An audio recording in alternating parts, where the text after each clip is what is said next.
Tell me what your life was like before you died.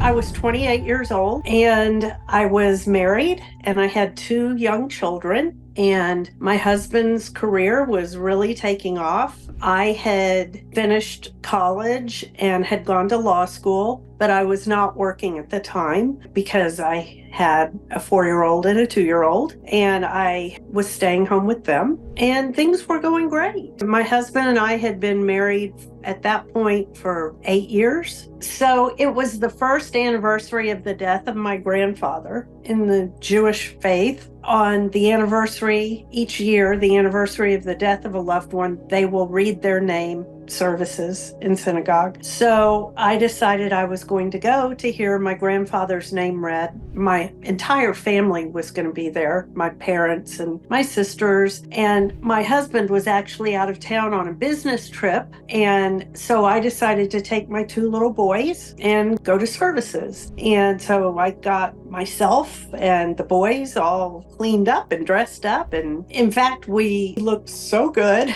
I took a picture of the 3 of us right before we left the house. And when I look at that photo now, I see a totally different person. I mean, there was a look in my eyes that does not exist in me now. It's so strange. And people that I'm very close to have said the same thing. Like, you don't even look like yourself. Anyway, I got the boys in the car. We drove to the synagogue, and it was a sunny day. And we turned into the parking lot, and suddenly there was this black rain cloud, and it felt like it was right over my car, and rain just started coming down in sheets. I mean, it was torrential, this rainstorm. And I parked the car and we sat there for a couple of minutes, and I thought, if we sit here, we're going to miss his name being read, which is the whole reason we're here. And I didn't like going to services anyway, so let's just go in and get it over with. And so I told my 4-year-old to get out of the car and run to the door, to the awning, and wait there for us. And he did, and I watched him, and he got there. And then I climbed over the seat of the car to get my 2-year-old out of his car seat, and I got him out, and I grabbed my umbrella,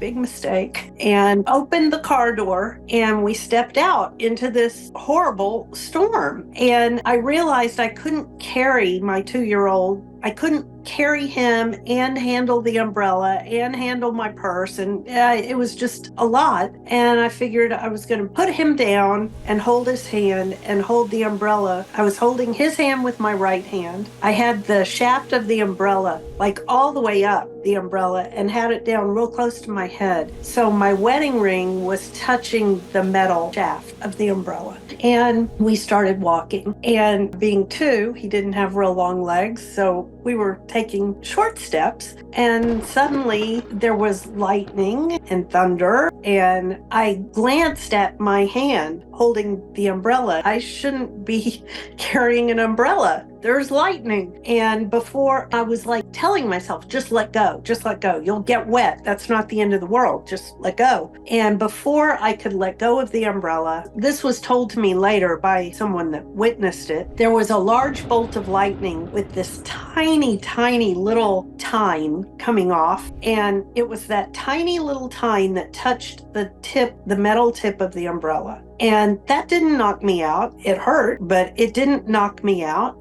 But what it did do was like paralyzed my arm. I couldn't move my arm. I couldn't open my hand. My hand was now frozen around the shaft of the umbrella. And then a larger bolt hit the top of the umbrella, and that did it. That was the sledgehammer. And he started screaming. I didn't realize what had happened. It did burst his eardrums, and it burst my eardrums, but he was in a lot of pain, and he had let go of my hand, I guess, and had clamped both of his hands over his ears and was screaming. And Jeremy, my 4-year-old, had witnessed the whole thing, and Kate started running back out toward us. And I was thinking, what is he doing? I told him to stay by the door. And he got to us and he grabbed his brother's hand and started pulling him toward the building. And I thought, well, that's weird. They were both screaming at that point. And so I followed them to the building, and we got inside the lobby, and services had already begun. And there was a man walking through the lobby. I guess he had come from the restroom or something. And it was someone that knew us, and we knew him. And he came over to us to see why the boys were screaming. They were just screaming. And he came over and he was talking to the boys. And I thought, this is so strange. Why is he ignoring me? I'm here. Why is he talking to them? And my next thought was, where's my umbrella? I knew I had an umbrella and I didn't see it anywhere in the lobby. And I'm thinking, what is going on here? And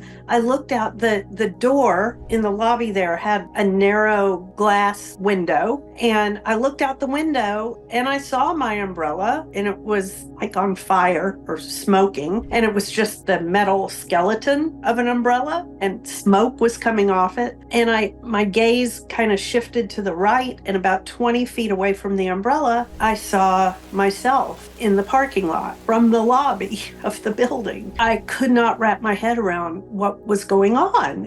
It was too strange. And I noticed that my feet out there in the parking lot, that the soles of my shoes were gone, and my feet were like sticking out the bottom of my shoes. And I got really upset because they were brand new shoes. They were expensive. And I thought, oh my God, what is happening? So I looked down at my feet there in the lobby, and my shoes were fine. They were perfect. I wasn't even wet. Everything was great. The only problem was I was hovering about 6 inches off the floor. And at this point, the man that had been talking to the boys had run into services that were going on. And from the back of the room, he said, we need a doctor. And this being a Jewish synagogue and about half a block from the Texas Medical Center, about 40 men got up and came toward the back of the room. And so I figured, and I saw that. It's like somehow I had seen that happen. And I decided, okay, the boys are going to be fine because my parents are here and they'll take care of them. I need to go back outside and see what's going on out there. And as soon as I thought it, I was out there over my body, looking down at myself. And I'm willing myself to get up, just get up. You're ruining your clothes. What are you doing? And then it just dawned on me, I can't get up. I'm dead. And my next thought was, you're so stupid. You wasted 28 years. You didn't learn anything because here you are, dead, yet conscious. And a light appeared to my right and kind of above me. And this light, it felt like it was alive, like it was a living thing. And it wanted me to follow it. And so I thought, I got nothing to lose here. I'll follow it. And this light led me to a place that I call the garden. The garden was not like any garden here on earth. The colors were very different, like they're not colors that exist here. They must be from another spectrum, or I don't know, but they don't exist here. There were flowers and a stream and a bench.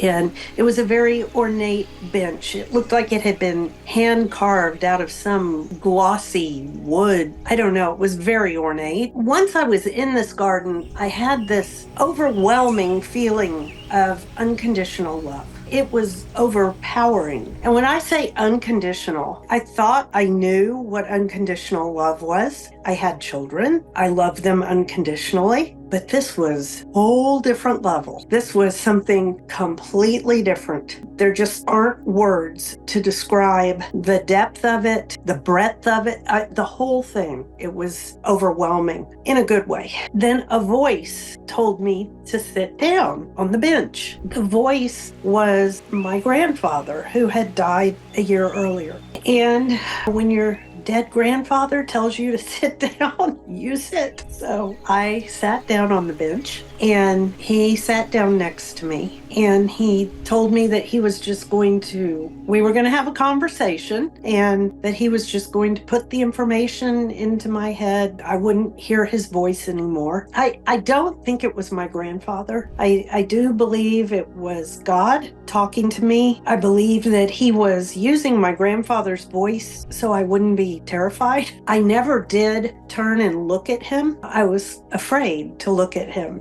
which is strange. I mean, I know he was sitting right next to me, yet I never turned and looked. And so we proceeded. So my companion, who I believe was God, and I sat on that bench for 2 weeks, and we had a conversation for 2 weeks. One of the things I learned there was that time is not linear. Time is far from linear. I don't want to say it was a calendar, but it was kind of like a calendar because it was keeping track of time. And people ask me a lot, well, why did you need to keep track of time if it isn't even linear? What difference did it make? So this calendar was actually 3 orbs in the sky. I don't know if they were planets or what they were, but there were 3 of them. And I knew. I just understood that the way they were moving in relation to each other was marking the passage of time. And it was,